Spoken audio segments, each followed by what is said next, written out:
بسم اللہ الرحمن الرحیم۔ سورہ ہماری سورہ حج کا مطالعہ چل رہا تھا اور ہم نے سورہ حج کی آیت نمبر 51 تک کر لیا تھا۔ آگے دیکھیں سورہ حج کی آیت نمبر 52 سے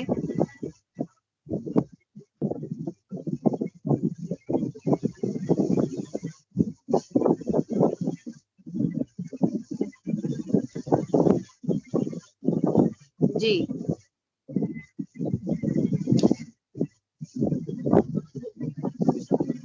اعوذ باللہ من الشیطان الرجیم، بسم اللہ الرحمن الرحیم۔ وما ارسلنا من قبلك من رسول ولا نبی الا اذا تمنى القى الشیطان في امنیته فینسخ اللہ ما یلقی الشیطان ثم يحكم اللہ آیاته واللہ علیم حکیم۔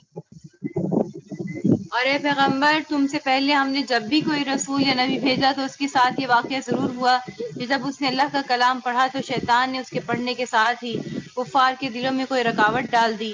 پھر جو رکاوٹ شیطان ڈالتا ہے اللہ اسے دور کر دیتا ہے، پھر اپنی آیتوں کو زیادہ مضبوط کر دیتا ہے، اور اللہ بڑے علم کا، بڑی حکمت کا مالک ہے۔ یہاں پر اللہ تعالیٰ نبی کریم صلی اللہ علیہ وسلم کو تسلی دے رہے ہیں کہ مخالفین کی طرف سے جو بھی شکوک و شبہات کا اظہار وہ کر رہے ہیں یہ کوئی نئی بات نہیں ہے، پچھلے انبیاء کرام کے ساتھ بھی یہ معاملہ کیا جانا چاہتا تھا، ان کے ساتھ بھی یہ معاملہ کیا جاتا تھا۔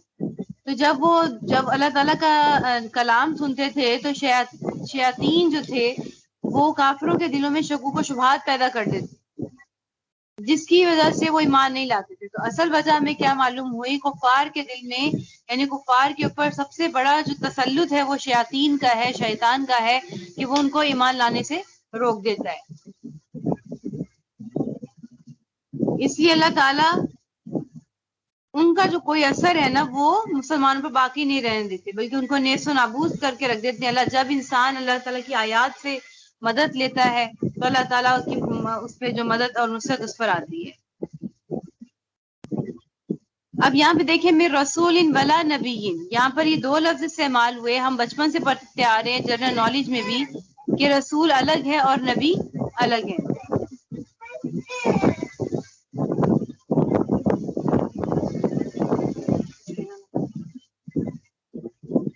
وما ارسلنا من قبلک من رسول ولا نبی، دیکھیں رسول کا بھی نام ذکر ہوا اور نبی کا بھی ذکر ہوا۔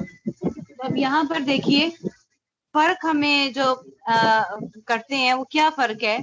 تو مشہور قول کیا ہے کہ نبی ایسے شخص کو کہتے ہیں جس کو اللہ تعالیٰ کی طرف سے منصب نبوت جو ہے وہ قوم کے لیے، قوم کی اصلاح کے لیے اس کو عطا ہو، اور اس کے پاس اللہ کی طرف سے وحی آتی ہو، اور وہ وحی یا تو مستقل کتاب میں ہو یا شریعت دی گئی ہو، ٹھیک ہے، یا پھر وہ کسی پہلے نبی کی کتاب کو یا شریعت کو کی ہی تبلیغ کرے۔ ٹھیک ہے، نبی کس کو کہتے ہیں کہ اس کے پاس یا مستقل کتاب ہو اور مستقل الگ سے اس کو شریعت دی گئی ہو، یا پھر وہ پہلے نبی کی ہی کتاب اور شریعت کو ہی لاگو کرے۔ ٹھیک ہے، جیسے کیا ہے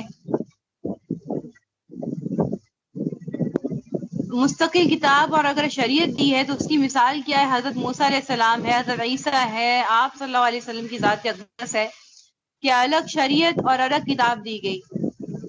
اور دیکھیں دوسری مثال کہ وہ جو کسی دوسرے نبی کی کتاب اور شریعت کی تبلیغ کرتے ہیں وہ کون ہے، حضرت ہارون علیہ السلام کی مثال ہے کہ وہ کتاب تورات کی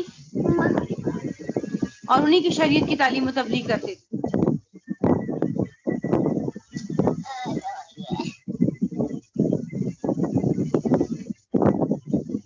تو پھر اس سے کیا معلوم ہوا ہمیں کہ ہر انسان کا، ہر رسول کا نبی ہونا ضروری ہے، ہر رسول کا نبی ہونا ضروری ہے، مگر ہر نبی کا رسول ہونا ضروری نہیں ہے۔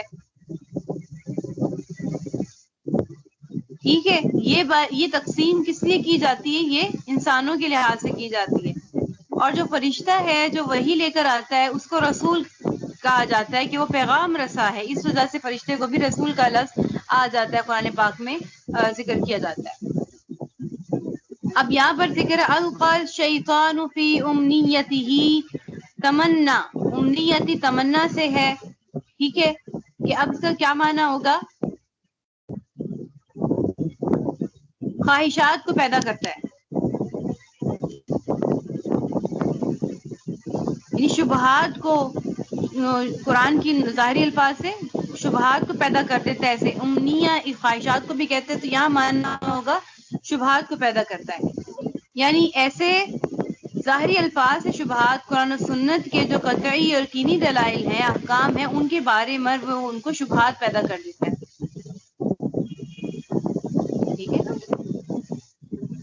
تو یہاں پر شک و شبہات جو اللہ تعالیٰ نے واضح احکامات ذکر کر دیے قرآن پاک میں، احادیث میں ذکر ہو گئے، اب اس کا شکوک و شبہات کا دروازہ کھولنا اور اس کی جواب دہی کی فکر کرنا، تو یہ کوئی قابل فائدہ جو ہے وہ کام نہیں ہے، اس میں اپنے آپ کو، اپنی محنت کو اور اپنی جو تعلیم کو ہے، اپنے علم کو اس میں صرف کرنا، یہ جو قرآن پاک کے دلائل واضح طور پہ دیے گئے ہیں، قطعی دلائل ہیں، تو ان کو نعوذ باللہ من ذالک جھٹلانے کے لیے یا ان کے بارے میں یہ محسوس کرنے کے لیے کہ یہ ٹھیک ہے یا نہیں ٹھیک، اس میں بحث کرنا اور اس میں شبہات پیدا کرنا اور اس کا جواب ڈھونڈنے کی کوشش کرنا، اس کو شریعت میں پسند نہیں کیا گیا، بلکہ یہ راستہ جو ہے وہ گمراہی کی طرف لے جاتا ہے،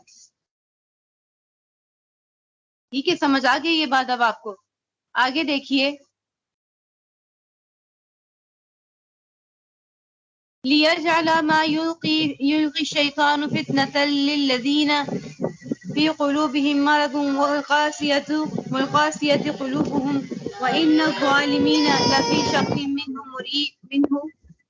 لَفِي شَقٍّ بَعِيدٍ۔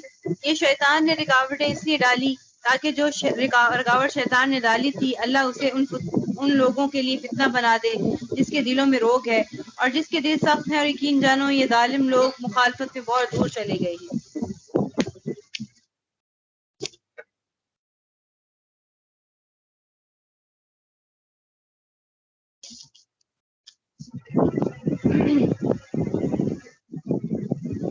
اب یہ شیطان نے جو رکاوٹ ڈالی انسان کے ایمان کو لانے میں، اور اس کو کہا کہ اس نے اس چیز سے ان کو فتنے میں ڈال دیا، اور ان کے دلوں میں کفر کا اور ان شبہات کا روگ ہے، اور اس وجہ سے ان کے دل سخت ہو گئے ہیں۔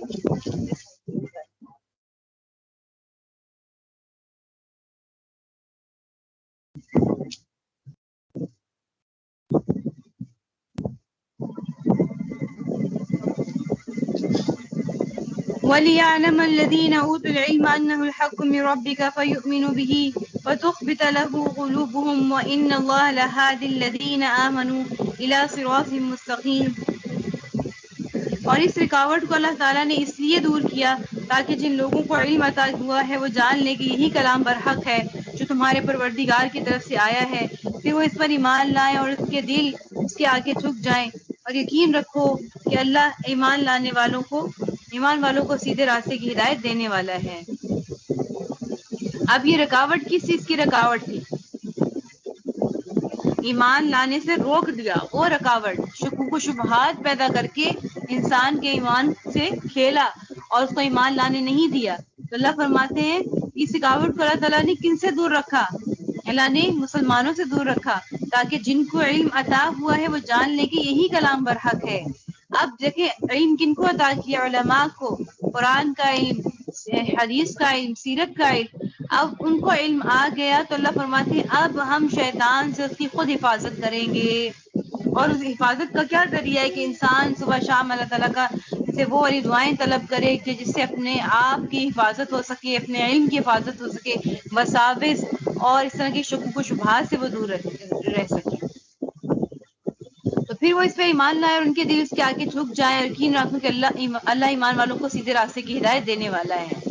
اب ایمان لانا اللہ نے اختیار پہ رکھ دیا، اور پھر سیدھے راستے کی ہدایت اللہ تعالیٰ دے دیں گے جو چاہتا ہے، وہ ہے نا مَن یُرِدِ اللَّهُ بِهِ خَيْرًا یُفَقِّهُ فِی الدِّینِ، تو جو ارادہ کرتا ہے سیدھے راستے کا تو اللہ تعالیٰ اسے ہی ہدایت دیتے ہیں۔ وَلَا يَزَالُ الَّذِينَ كَفَرُوا فِي مِرْيَةٍ مِّنْهُ حَتَّى يَأْتِيَهُمُ السَّاعَةُ بَغْتَةً أَوْ يَأْتِيَهُمْ عَذَابُ يَوْمٍ عَقِیمٍ، اور جن لوگوں نے کفر اپنا لیا ہے وہ اس کلام کی طرف سے برابر شک ہی میں پڑے رہیں گے یہاں تک کہ ان پر اچانک قیامت آ جائے یا ایسے دن کا عذاب ان تک آ پہنچے جو ان کے لیے کسی بھلائی کو جنم دینے کی صلاحیت سے خالی ہوگا. الملک یومئذ للہ یحکم بینہم فالذین آمنوا وعملوا الصالحات فی جنات النعیم. بادشاہی اس دن اللہ کی ہوگی، وہ ان کے درمیان فیصلہ کرے گا. چنانچہ جو لوگ ایمان لائے ہیں اور انہوں نے نیک عمل کیے ہیں وہ نعمتوں کے باغات میں ہوں گے.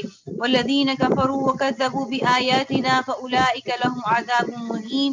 اور جن لوگوں نے کفر اپنا لیا ہے وہ ہماری آیتوں کو جھٹلایا اور ہماری آیتوں کو جھٹلایا ہے تو ایسے لوگوں کے لیے ذلت والا عذاب ہوگا.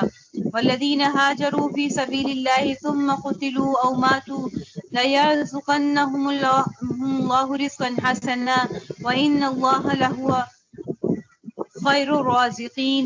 اور جن لوگوں نے اللہ کے راستے میں ہجرت کی پھر قتل کر دیے گئے یا ان کا انتقال ہو گیا تو اللہ انہیں ضرور اچھا رزق دے گا اور یقین رکھو کہ اللہ ہی بہترین رزق دینے والا ہے. اب اللہ کے راستے میں جو شہید ہو رہے ہیں ان کا کیا مرتبہ بتایا گیا ہے. جن لوگوں نے اللہ کے دین کی حفاظت کے لیے اپنا وطن چھوڑا اور پھر ان کے بارے میں پچھلی آیت میں ذکر آ گیا تھا کہ الذین اخرجوا فی من دیارہم، اس طریقے کے الفاظ سے اس کا ذکر آیا تھا. اور جو لوگ پھر کفار کے مقابلے میں قتل کیے گئے اور ویسے ہی وہ طبعی موت سے مر گئے تو اللہ فرما رہے ہیں تو وہ ناکام محروم نہیں ہوئے، ان کو دنیاوی فائد نہیں ملے لیکن آخرت میں ان کو اللہ تعالیٰ ایک عمدہ رزق عطا کریں گے. وہ عمدہ رزق کیا ہوگا؟ جنت کی بے شمار نعمتیں اللہ عطا فرمائیں گے اور اللہ تعالیٰ سب سے اچھا بدلہ دینے والا ہے. لَيُدْخِلَنَّهُمْ مُدْخَلًا يَرْضَوْنَهُ وَإِنَّ اللَّهَ لَعَلِيمٌ حَلِيمٌ. تو اللہ تعالیٰ کیا فرما رہے ہیں آگے؟ اور انہیں ضرور ایسی جگہ پہنچائے گا جس سے وہ خوش ہو جائیں گے اور اللہ یقیناً ہر بات جاننے والا بڑا بردبار ہے. اب دیکھیں ایسی جگہ اللہ تعالیٰ فرمائیں گے جن کو وہ پسند کریں گے، پسند کے مطابق اللہ تعالیٰ اس جگہ کو عطا فرمائیں گے. دیکھیں بعض مہاجرین جو تھے ان کو دنیاوی جو فتح تھی اور نصرت تھی اور جو آسائش تھی اس سے وہ محروم ہو گئے تھے، ٹھیک ہے. اور اس کے مقابلے میں کفار ان کو قتل کرنے کے در پہ ہو گئے تھے کہ ان کو کہیں پائیں تو قتل کر دیں.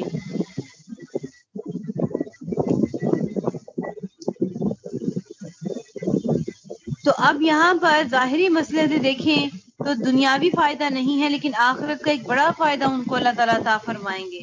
اور اللہ تعالیٰ جو ظاہری جو شان و شوکت نظر آتی ہے دشمنوں کی، مشرکین کی، وہ دھوکے میں نہ ڈال دے. اصل فائدہ کیا ہے؟ آخرت کا فائدہ ہے جس کو انسان سوچے اور یہ کہے کہ اللہ تعالیٰ ایسی جگہ میں پہنچائے گی جس کو اللہ پسند کرتے ہیں اور وہ پسند کریں گے اس جگہ کو، ٹھیک ہے. اسی کے لیے ہی کوشش ہونی چاہیے. ذَلِكَ وَمَنْ عَاقَبَ بِمِثْلِ مَا عُوقِبَ بِهِ ثُمَّ بُغِيَ عَلَيْهِ لَيَنصُرَنَّهُ اللَّهُ إِنَّ اللَّهَ لَعَفُوٌّ غَفُورٌ. یہ بات طے ہے اور آگے بھی سن لو کہ جس شخص نے کسی کو بدلے میں اتنی ہی تکلیف پہنچائی جتنی اس کو پہنچائی گئی تھی، اس کے بعد پھر اس سے زیادتی کی گئی تو اللہ اس کی ضرور مدد کرے گا اور یقین رکھو کہ اللہ بہت معاف کرنے والا، بہت بخشنے والا ہے. اب یہاں پر جو آیت نمبر 29 میں مسلمانوں کو کافروں سے لڑنے کی اجازت دے دی تھی، میں نے آپ کو بتایا تھا کہ مسلمانوں کو اجازت دے دی گی کہ وہ کفار کے ساتھ جہاد کریں، ٹھیک ہے، کیونکہ انہوں نے ان پر ظلم ڈھائے تھے مکے کی وقت میں جب مسلمان مکے کے اندر تھے اور وہاں پہ مکہ میں منع کیا گیا تھا کہ آپ نے ان کے خلاف جہاد نہیں کرنا بلکہ صبر کرنا ہے.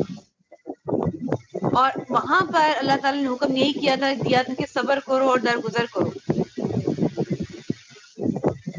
اب یہاں پر صرف جنگ ہی کا معاملہ نہیں بلکہ ہر طرح کے معاملے کے حوالے سے اللہ تعالیٰ نے ان کو حکم دے دیا کہ جتنا ظلم تم پر ہوا ہے، جس بھی حوالے سے ہوا ہے، اس کا بدلہ لے سکتے ہو.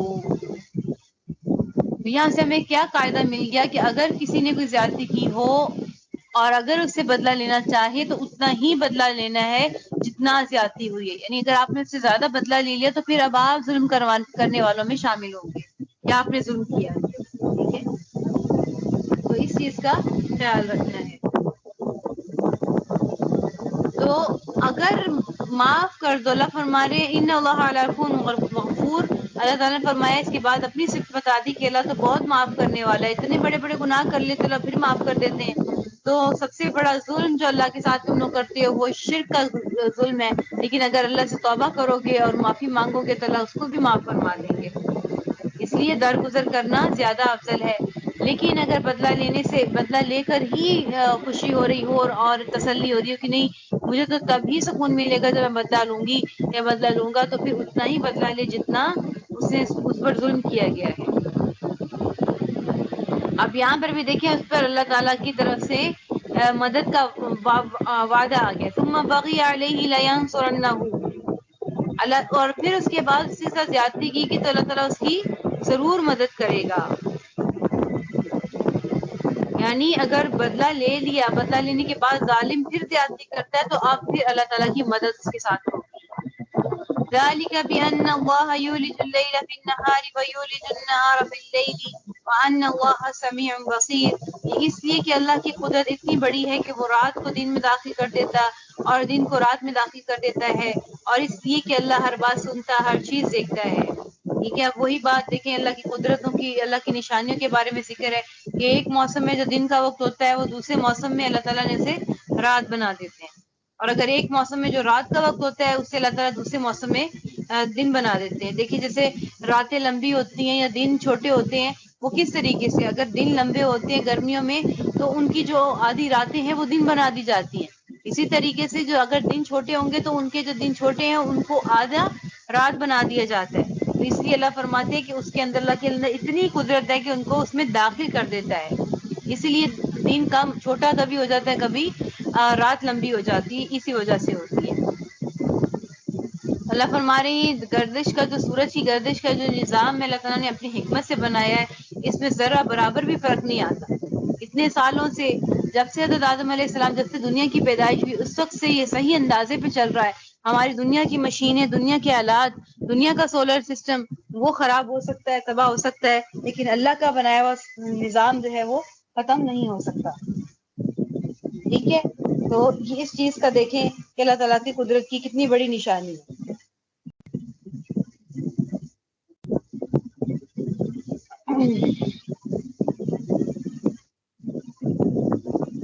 تو جس طریقے سے اللہ دیکھیں پیچھے مظلوم کی بات ہو رہی تھی کہ مظلوم پہ ظلم کیا جاتا ہے, تو اب دیکھیں دن رات کے بدلنے سے, دن کے بدلنے سے رات آ جاتی ہے اور رات کے بدلنے سے دن آ جاتا ہے. جیسے دن ہمیشہ نہیں رہتا اسی طریقے سے رات ہمیشہ نہیں رہتی. تو اسی طریقے سے جو مظلوم ہے اس کے اوپر جو ظلم کیا گیا ہے وہ ہمیشہ برقرار نہیں رہتا, ایک دن اس کی بھی فتح ہوتی ہے, اللہ تعالیٰ اس کو فتح دلا دیتے ہیں. اور جو ظالم اور بالادست ہوتا ہے تو اللہ تعالیٰ اس کو بھی نیچا کر دیتے ہیں. یعنی ہمیشہ حالات ایک جیسے نہیں رہتے. آج کوئی جو ہے وہ غنی ہے تو کل کو فقیر بھی بن سکتا ہے. ٹھیک ہے, آج ایک ناؤز باللہ من ذالک عمل کی وجہ سے وہ ایک اعلیٰ مقام پہ ہے, لیکن کسی گناہ کی وجہ سے وہ جو ہے وہ دنیا میں ذلیل ہو رہا ہے اور اللہ کی نظر میں بھی گھٹیا بن رہا ہے. اس سے بڑی عاقبت اندیشی کیا ہوگی. تو اس لحاظ سے کہ حالات بدلتے ہیں اور اللہ تعالیٰ نے اسی طریقے سے یہ قاعدہ رکھا ہے. اس لیے یہ سمجھنا کہ میرے اوپر ہی یہ حالات آنے تھے اور مجھے ہی یہ تکلیف پہنچنی تھی, اس طریقے کی ناشکری کرنا یہ بھی الگ سے اللہ تعالیٰ کی نافرمانی میں شمار ہوتا ہے.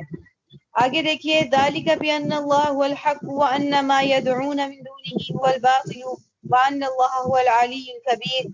اس لیے کہ اللہ ہی حق ہے اور یہ لوگ اسے چھوڑ کر جن چیزوں کی عبادت کرتے ہیں وہ سب باطل ہیں, اور اللہ ہی وہ ہے جس کی شان بھی اونچی ہے اور رتبہ بھی اونچا ہے, رتبہ بھی بڑا. ألم تر أن الله أنزل من السماء ماء فتصبح الأرض مخضرة إن الله لطيف خبير. کیا تم نے نہیں دیکھا کہ اللہ نے آسمان سے پانی اتارا جس سے زمین سرسبز ہو جاتی ہے, حقیقت یہ ہے کہ اللہ بڑا مہربان ہر بات سے باخبر ہے. لہو ما فی السماوات وما فی الارض وان اللہ لہو الغنی الحمید.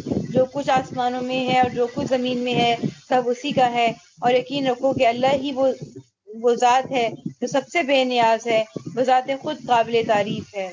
ألم تر أن الله سخر لكم ما في الأرض والفلك تجري في البحر بأمره ويمسك السماء أن تقع على الأرض إلا بإذنه إن الله بالناس لرؤوف رحيم. کیا تم نے نہیں دیکھا کہ اللہ نے زمین کی ساری چیزیں تمہارے کام میں لگا دی ہیں رکھی ہیں، اور وہ کشتیاں بھی جو اس کے حکم سے سمندر میں چلتی ہیں، اور اس نے آسمان کو اس طرح تھام رکھا ہے کہ اس کی اجازت کے بغیر زمین پر نہیں گر سکتا۔ حقیقت یہ ہے کہ اللہ لوگوں کے ساتھ شفقت کا برتاؤ کرنے والا بہت مہربان ہے۔ وَهُوَ الَّذِي أَحْيَاكُمْ ثُمَّ يُمِيتُكُمْ ثُمَّ يُحْيِيكُمْ إِنَّ الْإِنسَانَ لَكَفُورٌ، وہی ہے جس نے تمہیں زندگی دی، پھر وہ تمہیں موت دے گا، پھر تمہیں زندہ کرے گا، واقعی بڑا انسان ناشکرا ہے۔ یہ اللہ تعالیٰ کی تعریفات اور اللہ تعالیٰ کی بڑائی کا ذکر ہو رہی ہے ان آیات میں۔ لِكُلِّ أُمَّةٍ جَعَلْنَا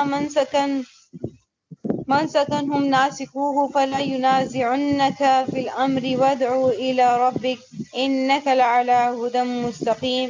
ہم نے ہر امت کے لوگوں کے لیے عبادت کا ایک طریقہ مقرر کیا ہے جس کے مطابق وہ عبادت کرتے ہیں، لہٰذا اے پیغمبر لوگوں کو تم سے اس معاملے میں جھگڑا نہیں کرنا چاہیے، اور تم اپنے پروردگار کی طرف دعوت دیتے ہو، یقیناً تم سیدھے راستے پر ہو۔ اچھا، یہاں پر جو عبادت کا طریقہ مقرر کیا ہے یہ اب کی بات نہیں ہو رہی، اب تو کفر ہی کفر ہے اسلام کے مقابلے میں۔ یہ اس وقت کی بات ہو رہی ہے کہ جب پچھلی شریعتوں میں انبیاء کرام کی امتیں جو عبادات کیا جایا کرتی تھیں، اللہ تعالیٰ نے جو ان کی شریعتوں میں عبادات کے جو طریقے مقرر کیے تھے اور ہر دور میں وہ مختلف تھے، ٹھیک ہے؟ تو اب یہ اعتراض نہ کریں یہ لوگ کہ آپ صلی اللہ علیہ وسلم کی جو شریعت ہے اس میں طریقہ مختلف ہے اور ہمارے اور تھا مختلف تھا، تو یہ اعتراض کرنے کی اور بحث و مباحثہ کرنے کا موقع نہیں ہے۔ اللہ فرماتے ہیں کہ اللہ تعالیٰ کی طرف ہر راستہ اللہ کی طرف جو دعوت دیتا ہے وہ سیدھا راستہ ہے، اور تم یقیناً سیدھے راستے پر ہو، ٹھیک ہے؟ اب یہاں سے آپ یہ بات یہ دیکھیں کہ اگر آپ سیدھے راستے پر چل کر کام کر رہے ہیں، مطلب کیا؟ قرآن اور سنت اقوال صحابہ اس کو اصول بنا کر چل رہے ہیں تو آپ سیدھے راستے پر ہیں۔ پھر آپ دین کی تبلیغ کے لیے جو مرضی طریقہ اپنا لیں، اگر آپ ان چیزوں کو لے کر چل رہے ہیں تو آپ سیدھے راستے پر ہیں۔ اسی طریقے سے پچھلے انبیاء کرام کی شریعتوں میں بھی یہی تھا کہ وہ اللہ اور اللہ کے رسول کو، یوم آخرت کو مانتے تھے، اور آپ آخری نبی پر کو بھی مانتے تھے۔ اگر یہ عقیدہ ان کے اندر صحیح ہے تو وہ بھی دین حنیف کے اوپر ہیں، ٹھیک ہے؟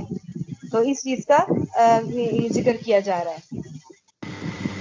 وَإِن جَادَلُوكَ فَقُلِ اللَّهُ أَعْلَمُ بِمَا تَعْمَلُونَ، اور اگر وہ تم سے جھگڑے تو کہہ دو کہ جو تم کر رہے ہو اللہ اس سے خوب جانتا ہے۔ اللہ يحكم بينكم يوم القيامة فيما كنتم فيه تختلفون، اللہ قیامت کے دن تمہارے درمیان ان باتوں کا فیصلہ کرے گا جس میں تم اختلاف کیا کرتے تھے۔ أَلَمْ تَعْلَمْ أَنَّ اللَّهَ يَعْلَمُ مَا فِي الْأَرْضِ وَمَا فِي السَّمَاءِ وَالْأَرْضِ إِنَّ ذَلِكَ فِي كِتَابٍ إِنَّ ذَلِكَ عَلَى اللَّهِ يَسِيرٌ، کیا تم نہیں جانتے کہ آسمان اور زمین کی تمام چیزیں اللہ کے علم میں ہیں؟ یہ سب باتیں کتاب میں محفوظ ہیں، بے شک یہ سارے کام اللہ کے لیے بہت آسان ہیں۔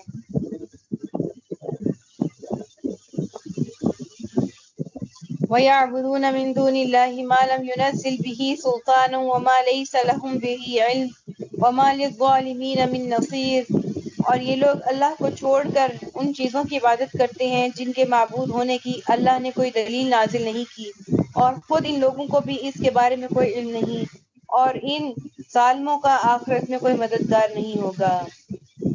اچھا، یعنی ان کے پاس بھی کوئی ایسی دلیل نہیں ہے جس سے ان کو یہ علم حاصل ہو سکے کہ یہ معبود واقعی خدائی کا درجہ رکھتے ہیں۔ یعنی کوئی دلیل ہو نا، کوئی دلیل ہو کہ تم یہ اس کی عبادت کر رہے ہو۔ ہمارے پاس تو سینکڑوں دلائل ہیں کہ ہم اللہ کو ایک مانتے ہیں اور اللہ ہمارا رب جو ہے وہ ہے، تو تمہارے پاس کیا دلیل ہے اور تمہارے پاس ان کی خدائی کا کیا دعویٰ ہے کہ یہ تمہارے خدا ہیں؟ وَإِذَا تُتْلَىٰ عَلَيْهِمْ آيَاتُنَا بَيِّنَاتٍ تَعْرِفُ فِي وُجُوهِ الَّذِينَ كَفَرُوا الْمُنكَرَ يَكَادُونَ يَسْطُونَ بِالَّذِينَ يَتْلُونَ عَلَيْهِمْ آيَاتِنَا قُلْ أَفَأُنَبِّئُكُم بِشَرٍّ مِّن ذَٰلِكُمْ النَّارُ وَعَدَهَا اللَّهُ الَّذِينَ كَفَرُوا وَبِئْسَ الْمَصِيرُ، اور جب ان کو ہماری آیتیں اپنی پوری وضاحتوں کے ساتھ پڑھ کر سنائی جاتی ہیں تو تم ان کافروں کے چہروں پر ناگواری کے اثرات صاف پہچان لیتے ہو۔ ایسا لگتا ہے کہ یہ ان لوگوں پر حملہ کر دیں گے جو انہیں ہماری آیتیں پڑھ کر سنا رہے ہیں۔ کہہ دو کہ لوگوں، کیا میں تمہیں ایسی چیز بتلاؤں جو اس سے زیادہ ناگوار ہے؟ آگ، اللہ نے کافروں سے اس کا وعدہ کر رکھا ہے اور بہت برا ٹھکانہ ہے۔ یعنی تم ان آیتوں کو تو ناگوار سمجھ رہے ہو، کہ یہ یہاں پر یہ ذکر کیا جا رہا ہے، ہمارے بتوں کو برا بھلا کہا جا رہا ہے، ہمارے بتوں کو کہا جا رہا ہے کہ وہ ایندھن بنیں گے آگ کا، اور اس طریقے کا معاملہ کیا جا رہا ہے اس کو، اور قیامت کی بات ہو رہی ہے، دوزخ کی بات ہوتی ہے، تم اس کو ناگوار سمجھتے ہو۔ اللہ فرماتے ہیں جب یہ آخرت کی آگ تمہارے سامنے آئے گی تو پھر پتہ چلے گا کہ اصل ناگوار چیز کیا ہے۔ جب اس میں تمہیں ڈالا جائے گا پھر پتہ چلے گا کہ اصل ناگواری کس چیز سے تھی اور کس چیز سے کرنی چاہیے تھی۔ یا ایھا الذین ضرب یا ایھا الناس ضرب مثل فاستمعوا له ان الذین تدعون من دون اللہ لن يخلقوا ذبابا ولو اجتمعوا له وإن يسلبهم الذباب شيئا لا يستنفذوه منه ضعف الطالب والمطلوب۔ لوگوں ایک مثال بیان کی جا رہی ہے، اب اسے کان لگا کر سنو۔ فاستمعوا له، کتنا پیارا انداز اللہ تعالیٰ کا ذکر کرنے کا۔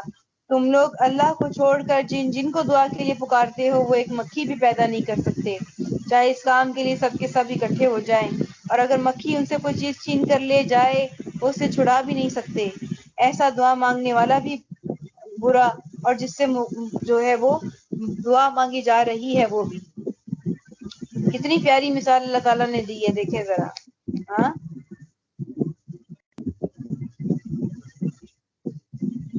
کہ جو جس کی تم عبادت کر رہے ہو وہ بھی کمزور ہے، اور جس کو تم چاہ رہے ہو ضعف الطالب والمطلوب، جس سے مانگا جا رہا ہے، طلب کی جا رہی چیز وہ بھی کمزور ہے۔ تو اللہ نے شرک اور بت پرستی کی احمقانہ ان کی حرکت کی ایک مثال دی ہے، ٹھیک ہے، کہ یہ بت جن کو تم اپنا اپنا کارساز سمجھتے ہو اور ان کو کہتے ہو یہی ہمارے کام بنائے گا، اور جو بھی ہمیں رزق دینے والا یہ ہے، ہماری زندگی موت کا مالک ہے، تو اللہ فرماتے ہیں یہ تو خود بے بس ہے، ٹھیک ہے، یعنی یہ سب مل کر ایک مکھی جیسی حقیر چیز، تم لوگ بڑی چیزیں کہتے ہو، آسمان زمین کا خالق کہتے ہو، تو مکھی بھی نہیں پیدا کر سکتے؟ اچھا پیدا کرنا تو بہت بڑا کام ہے، یہ تو ہو ہی نہیں سکتا، ناممکنات میں سے یہ تو یہ بھی نہیں کر سکتے کہ ان کے ناک پر بیٹھی مکھی کو ہی ہٹا دیں۔ ان کے پاس تم لوگ مٹھائی اور کھانے کی چیزیں پھل وغیرہ رکھتے ہو، اس کے اوپر سے مکھی نہیں ہٹا سکتے، ٹھیک ہے، اور وہ مکھی جو کھانا ان کے پاس سے لے جاتی ہے اس کو واپس نہیں لا سکتے۔ تو یہ پھر اپنے آپ کو اس آخرت کی آفت سے کیسے بچائیں گے، اس آگ سے کیسے بچائیں گے کہ جس کا ایندھن یہی پتھر اور انسان ہوں گے۔ ضعف الطالب والمطلوب، جس کا معبود ہی ہے بے بس ہو تو اس کا عابد بھی اس سے زیادہ کمزور ہوگا، ٹھیک ہے، یہاں پر یہ ذکر کی جا رہی ہے بات۔ اور اس کے بعد کتنی پیاری اللہ تعالیٰ نے بات کی، ما قدر اللہ حق قدرہ ان اللہ لقوی عزیز، ان لوگوں نے اللہ کی ٹھیک ٹھیک قدر ہی نہیں پہچانی۔ حقیقت یہ ہے کہ اللہ قوت کا بھی مالک ہے، اقتدار کا بھی مالک۔ سبحان اللہ، اپنے رب پر وارے جائیں، نیارے جائیں کہ کیا کتنا پیارا کلام، ما قدر اللہ حق قدرہ، ٹھیک ٹھیک قدر ہی نہیں کی ہم نے اپنے رب کی، کہ دیکھیں وہ تو کافر ہے۔ ایک شکوہ سا ہو رہا ہے نا، شکوے کے بیان ہو رہا ہے کہ یہ بے وقوف جو انسان ہے، احسان فراموش ہے، اس نے اللہ تعالیٰ کی قدر ہی کچھ نہ پہچانی، کیسے عظیم الشان قدرت والے کے ساتھ ایسے بے شعور اور بے بس پتھروں کو وہ برابر کر رہا ہے، ٹھیک ہے، تو ہمیں بھی اللہ تعالیٰ اپنی قدر کی جو ہے وہ توفیق دے کہ ہم صحیح اللہ کی قدر کریں اور اللہ کی اطاعت صحیح معنی میں کریں، اللہ کو راضی کرنے والے بن جائیں۔ آگے دیکھیے، مکمل کر لیتے ہیں، بس تھوڑی سی رہ گئی۔ اللہ یصطفی من الملائکۃ رسلا ومن الناس ان اللہ سمیع بصیر، اللہ فرشتوں میں سے بھی اپنا پیغام پہنچانے والے منتخب کرتا ہے۔ دیکھا نا، وہی بات آ گئی، میں نے کہا تھا رسولوں کا لفظ فرشتوں کے لیے بھی استعمال ہوتا ہے۔ نبی وہ ہے جسے خاص شریعت دی جائے، یا وہ کسی نبی کی شریعت میں جو کتاب دی گئی ہے اس کو دوبارہ سے لاگو کرے۔ اللہ فرشتوں میں سے اپنا پیغام پہنچانے والا منتخب کرتا ہے، ان اللہ سمیع بصیر، اور انسانوں میں سے بھی، ومن الناس، اور انسانوں میں سے بھی، یقیناً اللہ ہر بات سنتا، ہر چیز دیکھتا ہے۔ اچھا، کون کون سے فرشتے پیغمبروں کے پاس وحی کا کام لے کر آئیں گے اور کن کن انسانوں کو اللہ تعالیٰ پیغمبر بنائیں گے؟ ان سب باتوں کا تعین اللہ تعالیٰ کی ہی ذات کرتی ہے. منتخب کرنا یصطفی منتخب کر دینا، اللہ تعالیٰ نے چھانٹ لینا، کس کو نبی بنانا ہے کس کو پیغمبر بنانا ہے، یہ اللہ تعالیٰ کی ذات ہی بہتر جانتی ہے. یعلم ما بین ایدیہم وما خلفہم وإلی اللہ ترجع الامور، اور ان کے آگے اور پیچھے کی ساری باتوں کو جانتا ہے اور اللہ ہی پر تمام معاملات کا دار و مدار ہے. یا ایھا الذین آمنوا ارکعوا واسجدوا واعبدوا ربکم وافعلوا الخیر لعلکم تفلحون. اے ایمان والو، رکوع کرو اور سجدہ کرو اور اپنے پروردگار کی بندگی کرو اور بھلائی کے کام کرو تاکہ تمہیں فلاح حاصل ہو. امام شافعی رحمہ اللہ کے مسلک کے مطابق یہاں پر سجدہ ہے، اس وجہ سے سجدہ کر لیں ان کے مسلک کے مطابق. احتیاطاً کر لیں بہتر ہے، لیکن ان کے مسلک کے حساب سے یہاں پر سجدہ ہے.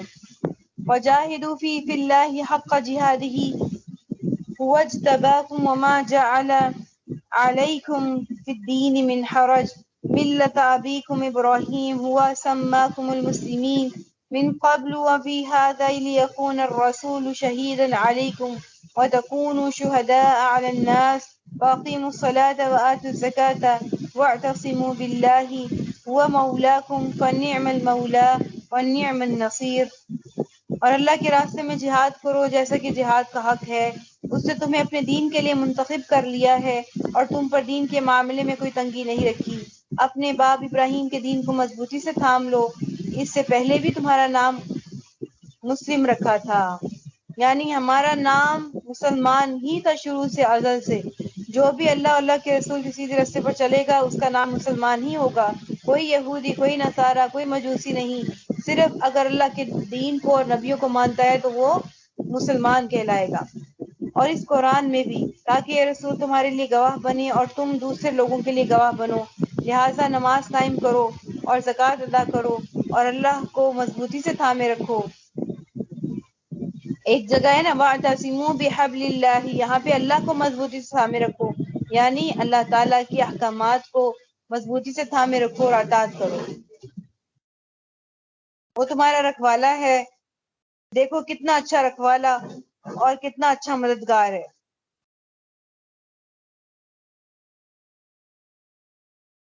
اب جہاد کے معنی جد و جہد کرنے کے ہیں، کوشش کی ہیں، اور یہ دین کے معاملے میں ہر طرح کی کوشش کرنے کے لیے ذکر کیا جاتا ہے.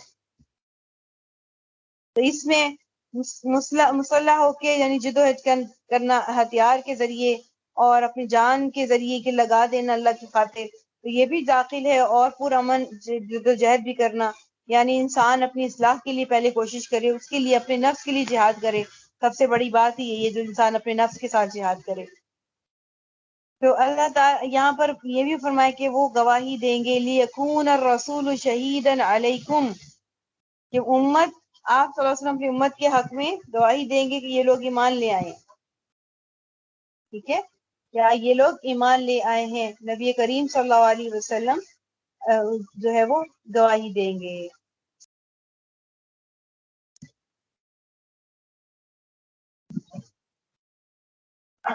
کہ اللہ تعالیٰ کے یعنی امت محمدیہ پر اس کا اقرار کریں گے کہ دوسرے انبیاء کرام جب یہ کہیں گے کہ ان کی امتیں مل کر جائیں گی، تو اس وقت امت محمدیہ شہادت دے گی کہ سب انبیاء کرام نے اپنے اپنی قوم کو اللہ کے احکامات پہنچا دیے. تو امت کے لحاظ سے وَتَكُونُوا شُهَدَاءَ عَلَى النَّاسِ، یعنی محشر میں آپ گواہی دیں گے کہ میں نے اللہ تعالیٰ کے احکام اپنی امت کو پہنچا دیے. اور دوسری بات امت محمدیہ اس کا اقرار کرے گی کہ دوسرے انبیاء جب اپنی امتوں کو سے مکر جائیں گے، دوسرے انبیاء کی جو قومیں ہیں وہ مکر جائیں گی کہ بھئی ہم پر تو کوئی نہیں لے کر آئے تھے، کوئی بھی جو ہے وہ پیغام نہیں لے کر آئے تھے. اس وقت امت محمدیہ گواہی دے گی، شہادت دے گی کہ سب انبیاء کرام نے اپنی اپنی قوموں کو اللہ کے پیغام پہنچا دیا تھا. تو دوسری امتوں کی طرف سے اس بات کا سوال اٹھایا جائے گا کہ وہ کہیں گے کہ ہمارے زمانے میں تو امت محمدیہ کا وجود ہی نہیں تھا، تو یہ ہمارے معاملے میں گواہی کیسے دے رہے ہیں؟ تو ان کی طرف سے کیا جواب ہوگا کہ بے شک ہم موجود نہیں تھے، لیکن ہم نے یہ بات اپنے رسول سے سنی تھی، نبی کریم صلی اللہ علیہ وسلم سے سنی تھی، کہ جس کے سچائی میں ہمیں کوئی شک نہیں ہے. کہ انہوں نے ہمیں بتایا تھا کہ تمام انبیاء کرام نے اپنا پیغام صحیح پہنچا دیا، اس لیے ہم اس چیز کی گواہی دے رہے ہیں اور ان کی پھر شہادت کو قبول کر لیا جائے گا.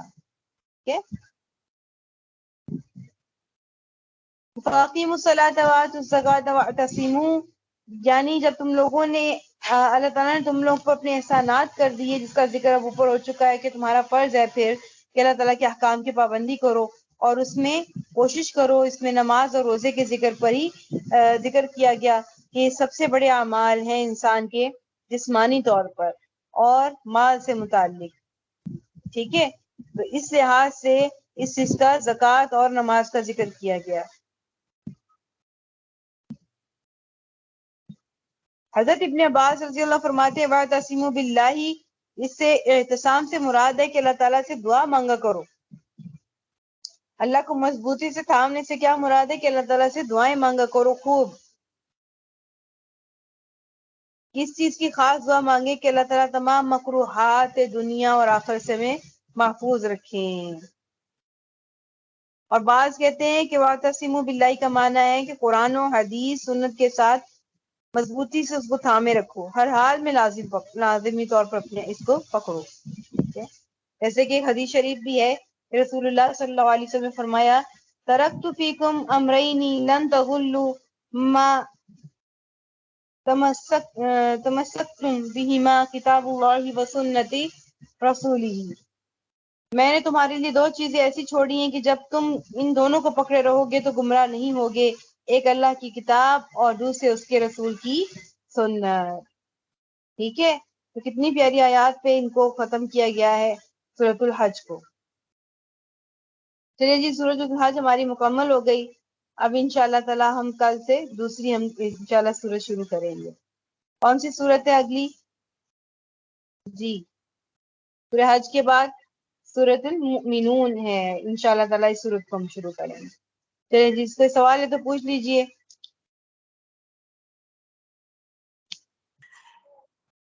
جی، ٹھیک ہے، انشاءاللہ سمجھ میں آ گیا. جزاکم اللہ خیر. سبحانک اللہم وبحمدک نشہد ان لا الہ الا انت نستغفرک ونتوب الیک. السلام علیکم ورحمۃ اللہ.